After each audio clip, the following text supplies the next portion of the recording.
Olá, o Cultura ao Quadrado volta hoje com a voz inconfundível da cantora e compositora Daniela Firme, vocalista do Rock Beats. Dani, um prazer imenso te ter aqui no Cultura ao Quadrado hoje. Já são 15 anos de estrada, mais ou menos isso? 16, eu vou completar 17 agora de Rock Beats, né? De estrada acho que vai fazer uns 20 anos, né? Marcinha, obrigada pelo convite, estou muito feliz de estar aqui. Nossa, muito feliz de te receber, muito feliz de ter esse espaço para a gente falar um pouquinho da cultura candanga, que é tão rica, que é tão diversa, e a gente precisa dar uma vitrine, né, para isso. Com certeza, é maravilhoso ter espaços como o seu, que bom. Que bom, fico feliz também. Parece preocupante, um tanto instável, tentar é importante, o fracasso é provável, entre tantas outras escolhemos uma opção. Fechar os olhos e prosseguir, sem pensar pra onde ir, sem pensar na direção. Sempre penso em você, como um sonho inatingível. Dani, como é que é essa questão do rock na sua vida? Você falou quase 20 anos de estrada, sempre no rock? O rock sempre esteve presente, né? Eu era aquela criança que escutava Paralamas, aliás, o Paralamas era a minha banda do coração, assim, né? Eu escutava muito, eu cheguei até hoje mesmo eu vi uma postagem nas redes sociais dos Paralamas falando sobre o acústico deles, a gravação, e eu estive presente como fã, né? Eu viajava pelo Brasil, assim, para ir atrás dos shows deles, assim como também Capital Inicial, todos os shows que tinham em Brasília, tive a oportunidade de assistir, né?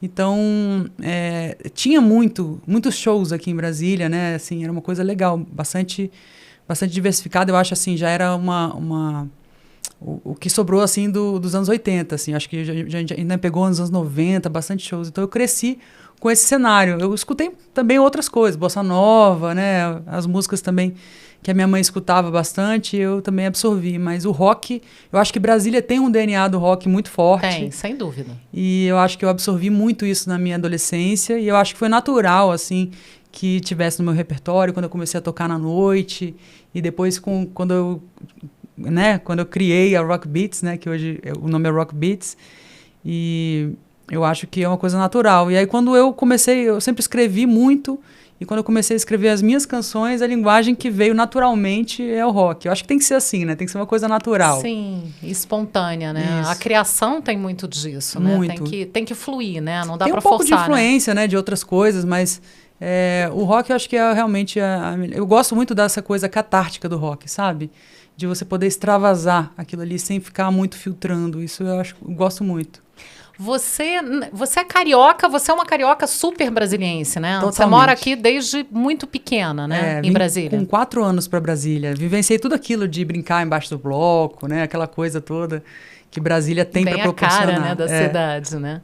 Agora, a gente teve eu como brasiliense, vivenciei muito isso, da gente ter a primeira vez que a gente viu a cidade sendo retratada de uma maneira que não tivesse nada a ver com política foi pelo rock. É verdade. Foi com essas bandas da década de 80 que furaram essa bolha e conquistaram o Brasil inteiro, e Brasília passou a ser conhecida não como capital da política ou capital da corrupção, não os termos pejorativos, mas como capital do rock, né? Como é que é isso? Você se sentindo assim até muito brasiliense, como é que é ter essa imagem tão positiva pela primeira vez por esse gênero que é, enfim, a sua vida profissional? Eu acho isso muito bom. Na verdade, a gente vivencia muito isso. Quando a gente toca fora, a gente sempre recebe das pessoas esse feedback. Nossa, é de Brasília, Brasília é só música boa. E a gente até fez uma live agora em abril do ano passado, a gente fez uma live só sobre músicas de Brasília. Porque eu acho que Brasília, ela tem essa pegada do rock, mas Brasília também é nacionalmente conhecida pela MPB, porque nós temos aí, sei lá, Milton de Holanda, Zélia Duncan, ela tem uma raiz de Brasília, Cássia Eller passou por aqui, né, pelas mãos do Oswaldo Montenegro, que também é da MPB, também é de Brasília, e o Oswaldo, ele formou, né, ele tem uma companhia de teatro, né, que já formou... não só na área do teatro, mas na área da música, né? A própria Zélia e a Cássia... também, né? Também na dança. A própria Zélia e a Cássia, elas passaram pelas mãos da companhia do Oswaldo. E além do reggae, né? O Nat Roots e tudo mais. Então a gente quis mostrar muito isso nessa live Música de Brasília, que é mostrar que Brasília tem de tudo, assim. Tem uma linguagem musical muito legal, que é amplamente conhecida, e também o que não é amplamente conhecido, a gente teve essa oportunidade de mostrar também um pouco de algumas canções que não são conhecidas do grande público, mas que a gente gosta muito, incluindo as minhas músicas também, né? Autorais, né? Sim, e foi uma experiência muito legal, porque a gente recebeu o feedback do Brasil inteiro, muitas pessoas falando, caramba, eu amei essa música, né? Que é o caso de Bicicleta, do Eduardo Rangel, uma música maravilhosa, e muita gente não conhecia. Ou a canção Surreal, que é do Scalene, e que foi muito conhecida por causa da Globo, mas existia um outro público que talvez não conhecesse, não tivesse assistido o programa, a gente também tinha gente que achava que a música era nossa. Então eu acho que Brasília... ser reconhecida pela música é muito justo, porque a gente tem aqui o Clube do Choro, né? É uma cidade que reconhece muito isso. Principalmente pelo rock. Eu acho que o rock está na essência de Brasília, e eu fico muito feliz quando eu vejo a cidade valorizando isso, sabe? Não só o que vem do passado, mas também o que vem sendo feito agora. Nós temos muitos artistas bacanas de Brasília. O que você acha que favorece em Brasília? Qual a característica da cidade que faz essa produção musical ser tão rica, ser tão, assim, diferente e importante, deixar essa marca tão forte? A cidade é muito diferente de todas as outras cidades, né? Você acha que isso acaba interferindo nessa produção musical, na produção artística? Eu acho que sim. Acho que o fato de Brasília ser uma cidade até meio futurista, né? Tanto na arquitetura, isso é uma coisa legal, porque a gente sempre tem a visão do moderno, né? A gente sempre quer buscar isso, inovar. Eu acho que o fato de estar perto da política também influencia, porque a gente tem algumas revoltas, algumas reflexões, assim, de estar ali na frente do que está acontecendo ali naquele momento efervescente. Muito perto, né? Muito pertinho, né? E o fato de ser um caldeirão de culturas também. Tem pessoas do Brasil inteiro aqui, né? Então a gente tem a cultura nordestina muito forte, a cultura carioca muito forte. Ao mesmo tempo a gente tem pessoas do sul, pessoas do norte.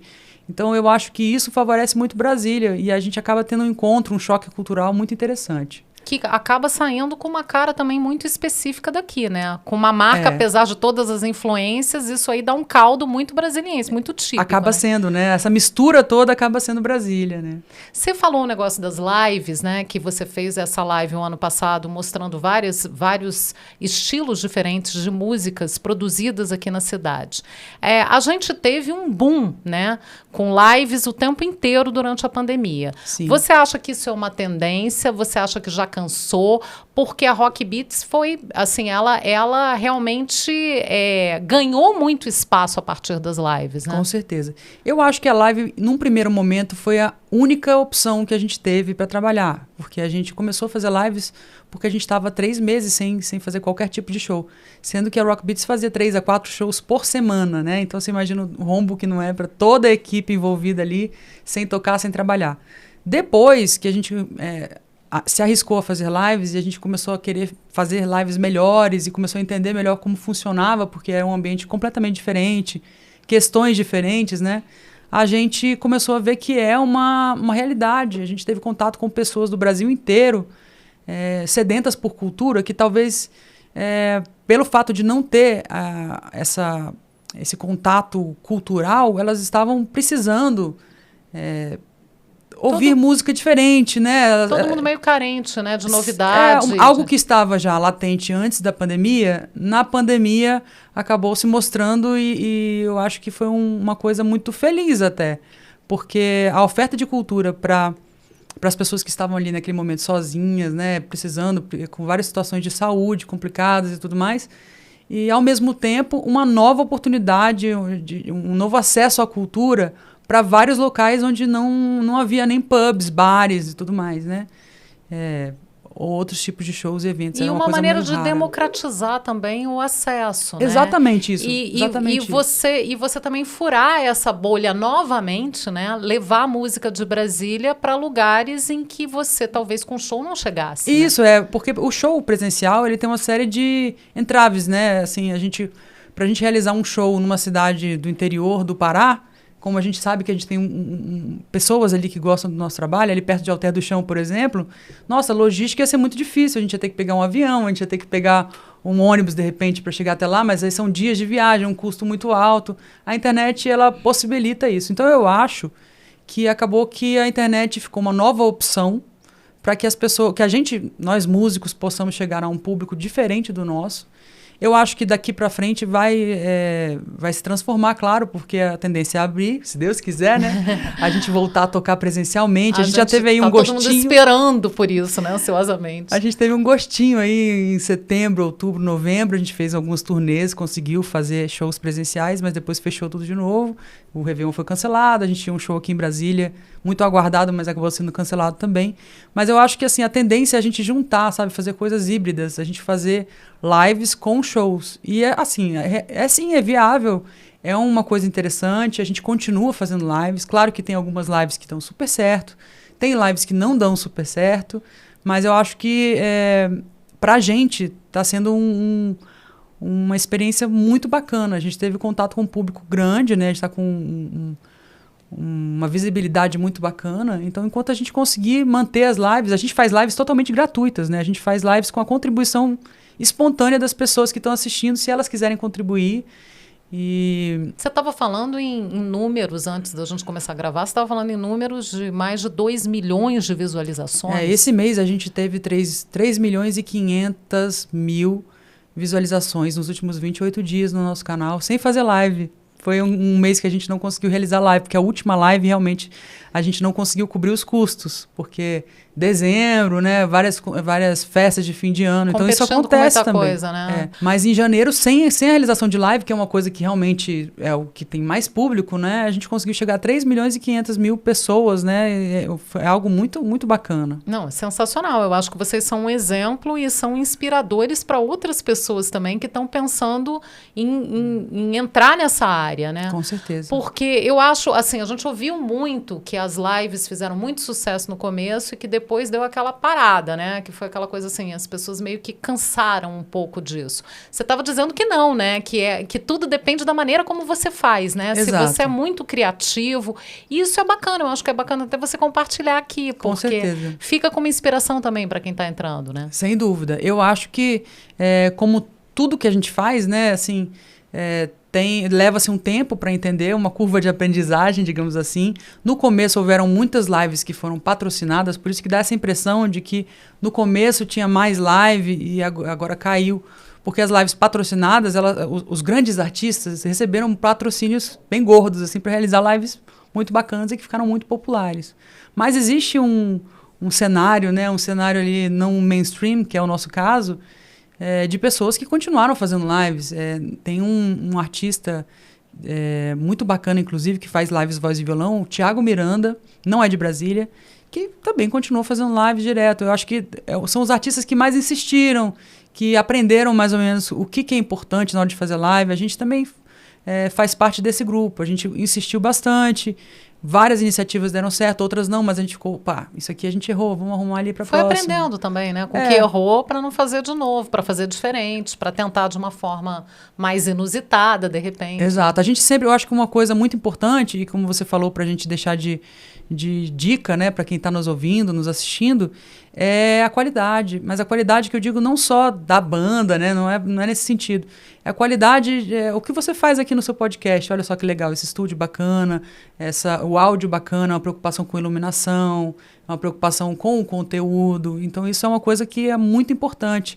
Porque o que eu acho é que no começo, pelo fato das lives estarem sendo muito populares, perdeu-se um pouco aquela necessidade de cuidar com esmero ali do que estava sendo apresentado. Um apurozinho técnico, né? Como tem uma facilidade muito grande de qualquer pessoa pegar um celular e fazer uma live, algumas lives ficaram por aí. Não, vamos ligar aqui o celular e fazer uma coisa de qualquer jeito. Até de artistas famosos mesmo, artistas do grande público fizeram lives assim. Mas eu acho que coisas feitas nesse sentido acabam não se mantendo, sabe? Porque o público não quer ver uma coisa mal feita, né? Apesar da facilidade, a gente sempre procura um bom áudio, a gente procura assistir coisas no conforto da nossa casa, né? Com facilidade, a gente sempre buscou isso. E o público é exigente, né? Tanto no show presencial quanto nas lives. Exatamente. O público é exigente.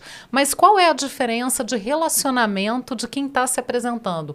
Porque tem uma diferença muito grande daquele calor ali da hora de um show presencial, ainda mais rock, né? Que é uma coisa que as pessoas parece que botam para fora tudo ali, dançam para a tela, porque na verdade vocês estão se apresentando ali numa live para uma tela, né? É um choque, né? No primeiro momento. Na primeira live que a gente fez, a gente estava bem abatido, isso era visível, a gente não conseguia olhar para as câmeras, porque é uma relação diferente você olhar para a câmera, né? É uma coisa até que eu melhorei muito. Acho que foi talvez até um bom aprendizado para mim, porque eu tinha muita dificuldade de olhar para a câmera, interagir, sabe, e me relacionar. Mas na primeira live a gente teve esse choque e depois a gente começou a entender, porque como você recebe um feedback muito legal também no chat, olha que legal esse show, poxa, eu tô em casa sozinho, vocês estão ajudando a amenizar, porque olha, eu vou te falar, a gente recebe muitos depoimentos emocionantes pra caramba, assim, porque as pessoas, às vezes, tudo que elas precisam é de uma fagulha ali de felicidade, e a música representa isso, sabe? A arte foi fundamental durante a pandemia, né? Fundamentalíssimo. Eu diria que a arte nos salvou durante a pandemia. Com certeza. Assim como a música me salva todos os dias, eu sempre falo isso, porque a música salva mesmo. E eu acho que é o que a gente sempre fala, o nosso propósito, tanto o meu de vida como o da Rock Beats, por meio da música, chegar até as pessoas de várias formas, ou lembrando do passado, ou gerando uma nova lembrança positiva, um pouco de esperança, levar uma mensagem às vezes da música, isso é uma coisa acho que muito importante, né? Eu acho que é por aí. Mas assim, aos poucos a gente foi meio que acostumando e a gente meio que começou a pensar assim, pô, as pessoas estão do lado de lá. Teve uma live que a gente teve 12 mil pessoas assistindo ao mesmo tempo. Nossa! E aí eu ficava tentando imaginar aquelas 12, porque 12 mil acessos, né? Mas nas casas, né, tinha 2, 3 pessoas, às vezes num restaurante. Sim. E eu ficava tentando imaginar, sabe, aquelas pessoas ali. E é o que a gente faz, assim. Agora a gente já pensa que ali tem um público. Canaliza energia para isso. A gente já acostumou. Tanto que quando a gente foi fazer o primeiro show presencial depois da pandemia, foi em Belo Horizonte.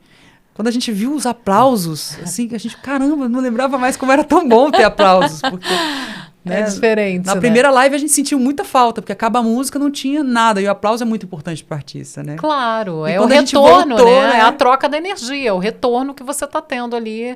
E até gostamos, né? Estamos aplaudindo porque a gente gostou, porque a gente está acompanhando, né? É um termômetro. O silêncio é um negócio muito complicado para quem está se apresentando. Exatamente. A gente criou nossas estratégias, né? Digamos assim. Aos poucos a gente tem uma comunicação nas lives que eu fico ouvindo. Então, assim, às vezes eu tô cantando e fazendo várias coisas, mas eu tô ouvindo aqui, ó, o pessoal adorou essa música e tal, pediram tal coisa. Então é legal também que a gente tem um outro tipo de relação. Claro que eu não tô vendo, mas a gente também tem um feedback ali da produção. Olha, isso aqui tá legal, o pessoal tá gostando, eles pediram tal coisa. E aí eu fico tentando me alimentar daquilo e manter a energia, né, alta. Com certeza. Dani, você falou do Paralamas, que é uma das bandas que todos os brasilienses amam, né? Paralamas, Capital, Legião. No caso de Paralamas, eu vi uma vez você dando uma entrevista falando que você tinha ficado super emocionada porque você abriu um show deles. Sim. E depois você tocou com Capital, encontrou na coxia pessoas muito famosas das quais você era fã, né? Sim. E de repente você virou parceira dividindo o palco ali. Como é que é essa sensação? Eu acho que deve ser uma coisa meio mágica para quem tá no rock, né? Totalmente, totalmente. E é engraçado que a gente acha que passa, né? Mas não passa, não. Eu tive a oportunidade de dividir o palco com os Paralamas 2 vezes já. Antes do nosso show presencial em Belo Horizonte, que foi um show mesmo, a gente fez o segundo show de abertura para os Paralamas no Drive Show aqui em Brasília, aquele formato de drive-in, né? E a gente sempre fala assim, não, mas agora já acostumei e tal, mas não, cara, quando eu vejo, assim, os Paralamas ainda bate lá no fundo, sabe? Dá um frio na barriga. Dá um frio na barriga, e apesar de serem amigos, assim, a gente tem um telefone, né, assim, se fala, o João Baroni participou dessa live Música de Brasília, que inclusive virou um especial da Globo aqui, né, que a gente fez um especial em homenagem ao Dia do Rock. Ele mandou um vídeo pedindo pra gente tocar Vital e Sua Moto. Mas realmente é uma emoção muito bacana, porque é uma sensação assim que você está no caminho certo, o caminho quando você era criança, né? Eu sonhava em tocar num palco, eu sonhava em ter público para mim e tal, e agora isso está se realizando ainda mais com pessoas que eu admirava tanto. O Felipe Seabra, da Plebe Hood, era um que eu sempre ia nos shows da Plebe Hood, e agora ele é meu parceiro no Rock in Rio, né? Um evento que vai ter agora no Estádio Nacional, com uma banda de 1.000 pessoas, ele tá comigo ali. Isso é impagável. Aquela collab que a gente fez em homenagem ao Dia do Rock, né? Que teve o Rodrigo Suricato, do Barão, né? Teve o Dinho Ouro Preto, teve o Roger do Ultraje. E fora o fato da gente ter dividido o palco com o Bruno do Biquíni, Bruno me chamou para cantar com ele, e foi justamente o lançamento do Certo Tudo Errado, que é uma música minha. Realmente, isso às vezes a gente até tem dificuldade de acreditar que está acontecendo, porque são coisas muito gratificantes. Quando você tem um sonho, você ama muito o que você faz, esses pequenos detalhes, assim, de você dividir o palco com aquela pessoa, de você ter uma interação. Mas no caso não são pequenos detalhes, são grandes conquistas. Porque são realmente você dividir palco com Paralamas do Sucesso, eu acho que é o sonho de todo mundo que está no rock, né? E eu fiz uma música com o João Fera, que é o tecladista dos Paralamas, quase um segundo. E quando eu ouvi o resultado, eu falei, gente, eu não estou acreditando, porque é uma coisa muito importante para mim. É muito legal, muito legal. Agora, você falou Tudo Certo, Tudo Errado, é a tua parte de canções autorais. Sim. Como é que tá essa parte de compor e de fazer? Porque eu sei que você é acompanhada pela mesma banda. A mesma banda. E é algo que também se encaixou com o tempo, porque eu vivia tendo problema para conseguir divulgar as minhas canções autorais, e durante a pandemia a gente sempre tem encaixado as minhas canções também nas lives, e acho que uma coisa está impulsionando a outra, sabe? E as pessoas vão conhecendo, né? Exatamente. Então, isso é uma coisa que me deixa super feliz, e ver que a gente tem até um fã-clube autoral. A gente tem 4 fã-clubes. Você acredita que a gente tem 4 fã-clubes da banda e um fã-clube autoral? E são pessoas que eu fui conhecer agora, mas que já tinham um fã-clube há quase um ano. Então, são pessoas que estão se aproximando pela música. Isso é muito bacana. O trabalho autoral, ele está sendo feito aos poucos, né? Assim, agora a gente tem 15 canções lançadas. Eu lancei Nosso Planeta agora há uns 3 meses, e agora para o ano que vem, para esse ano agora, né, que começou, a gente está se dispondo a fazer mais singles, né, que aí a gente vai incluindo nos shows, e é legal, porque aí acaba que as pessoas já conhecem, então quando a gente vai tocar fora de Brasília, as pessoas já cantam junto, já pedem a música, e a gente tocou em Vitória recentemente, e o povo estava pedindo junto ali, gritando junto, sabe? Passatempo, toca Passatempo, que é minha canção. Então, são coisas muito legais, assim. E isso a internet possibilita, né? Exato. Ela quebra essa barreira e você vai, né? Porque o trabalho autoral, ele além de ter todas as dificuldades que a música, né, já tem, né, pelo fato de ser música, né, pela informalidade e desvalorização, às vezes, que a gente encontra em várias situações, ainda tem o detalhe de ser uma música completamente nova. Então, tem que romper uma barreira ali de escutar uma coisa que você não costuma escutar. Quando eu estou cantando uma música do Renato Russo, de repente, todo mundo já ouviu aquela música de alguma forma, então já está na memória afetiva da pessoa. A gente tem que criar uma memória afetiva nova. Com certeza, né? É mais complicado. Agora, você está falando muito, a gente está conversando muito sobre rock, né? Sobre a importância do rock, sobre essa força do rock em Brasília. Mas num determinado período, o rock perdeu um pouquinho de força nesse espaço de contestação, e o rap ocupou esse espaço, né? E muita gente falava na época, não, o rock está morrendo, o rock não tem mais. Agora são outros ritmos, são outros estilos. E a gente viu que o rock não morreu, né? O rock continua muito vivo, né? As pessoas, você acabou de falar de Legião, não tem uma música de Legião Urbana que a gente não se emocione ouvindo, né? Verdade. É uma coisa muito forte. E eu acho que a ligação do Brasiliense com isso é muito forte. Mas você percebe essa tomada do rap um pouquinho desse espaço da contestação? Eu acho que o rap, ele sempre teve essa temática, né? E agora o rap ganhou um espaço pelo qual ele lutava há muito tempo. Eu acho isso muito positivo. E uma entrada muito grande ali nas periferias, né? Que eu acho que é uma coisa que dá força. E é uma coisa que a gente está precisando no momento que a gente vive mesmo. Momento social, momento político. E o rock, de certa forma, ele ficou um pouco mais restrito, né? Até pela questão mesmo da história do rock e do momento, voltando a dizer, né? Momento político, as ideias e tal. Ele ficou um pouco mais restrito aos anos 80, aos anos 90. E quando o rap se empodera disso, eu acho que isso é muito bacana, isso é muito, muito importante. Tem espaço para todo mundo, Tem né? espaço para todo mundo. Né? E acho que a gente precisa fazer intercâmbios maiores, né? O rock com o rap assim como eu acho que o sertanejo faz isso muito bem. Ele tem um intercâmbio do axé, sertanejo, samba. Às vezes você nem sabe qual é o estilo exatamente, né? Eu tenho sempre essa mentalidade, sabe? De ser aberta. Então a gente fez... essa pandemia foi o período que eu mais fiz colaborações na minha vida. Tanto essa collab de Dia do Rock, quanto eu gravei uma canção com a Ana Lélia, que é uma cantora aqui de Brasília, muito bacana também. Procurem, gente, pela Ana Lélia.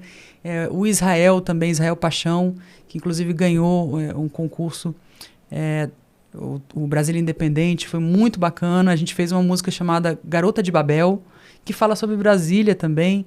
E aí é justamente essa collab juntando rock com música MPB, com rap. Ele fez a parte do rap falando sobre Brasília, Eduardo e Mônica, toda essa temática que totalmente a nossa cara. Uhum. Eu fiz uma canção com a Larissa Vitorino, que participou do último The Voice, inclusive em breve vai ser lançada. Eu fiz uma canção com a Kaleidoscope, que é uma banda de Brasília, também de rock, muito legal. Então eu acho que, e com várias influências também, influências do progressivo e tal, eu acho que quanto mais a gente se mistura, sabe, quanto mais a gente se unir, eu acho que a pandemia veio um pouco para isso também, pra gente baixar um pouco a bola e ver o quanto a gente precisa um do outro, sabe? Sim. Não teve uma live. As lives foram feitas só com a colaboração de todas as pessoas. Não só a colaboração das pessoas de casa, o público, mas com a colaboração também dos fornecedores. A gente só conseguiu fazer a live porque a gente se juntou e falou, cara, tá todo mundo sem fazer festa, vamos tentar fazer aqui, realizar, vamos ver o que a gente consegue fazer. Pessoa da luz, os parceiros, né, todos que estavam nos acompanhando, a Marxice na estrutura, o Grilo Áudio também, a Virginia Dark da decoração. Sempre assim, cada um ajudando um pouquinho a realizar, e aí a gente conseguiu fazer coisas muito bonitas. Então, eu acho que quando a gente faz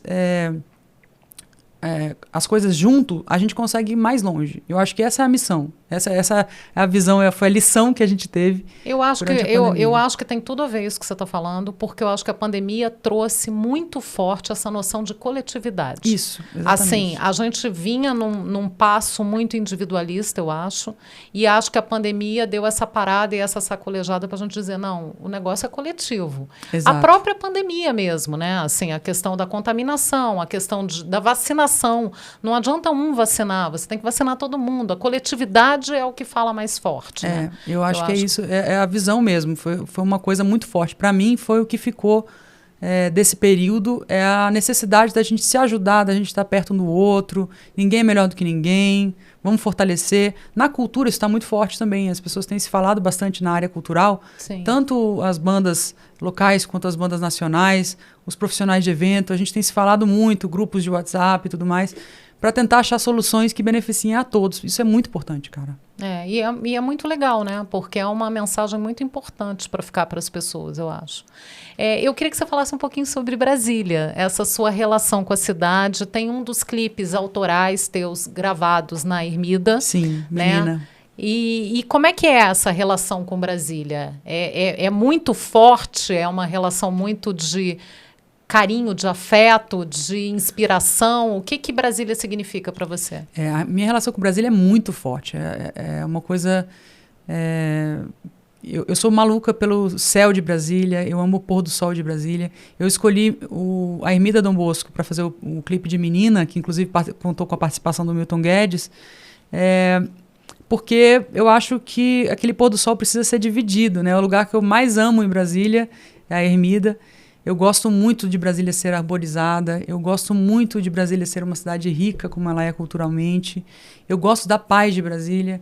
Eu acho que eu sou tão assim fervorosa nessa defesa de Brasília que a gente acaba encantando as pessoas de fora. A gente recebeu agora fãs da banda, agora em janeiro, e que vieram justamente para conhecer Brasília porque a gente mostrou, assim, teve uma live que a gente fez, Sunset, que é uma live que foi em cima foi ali no ponto do Banco do Brasil, ali no meio do setor comercial ali.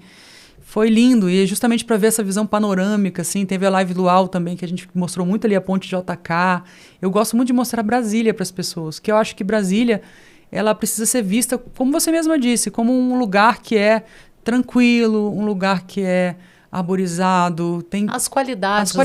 Porque as pessoas batem só nos defeitos. Exatamente, né? Brasília é maravilhosa. E depois que eu mostrei pra galera que veio pra Brasília, eu ainda fiquei assim, gente, como é bom morar nessa cidade, né? Dá uma reafirmada, né? Porque às vezes a gente sabe que a gente ama a cidade, mas a gente não percebe tanto no dia a dia. A gente banaliza, né? Banaliza o olhar, né? Exato. E quando a gente para e presta atenção, que a gente vê, gente, realmente é um privilégio viver aqui, né? Seus olhos se apertam quando você sorri, imagem que fica até demais e eu não consigo mais pensar em nada. Parece piada essa tal de paixão. Menina, me põe na tua mala e me leva pra bem longe daqui. A vida é muito curta, vamos nos divertir. Eu tô cansada de fingir que eu sou normal. Será que isso é normal? Menina, essa cidade é tão pequena e esse mundo é tão grande. Eu quero companhia, me dá tua alegria, e o resto a gente pensa depois.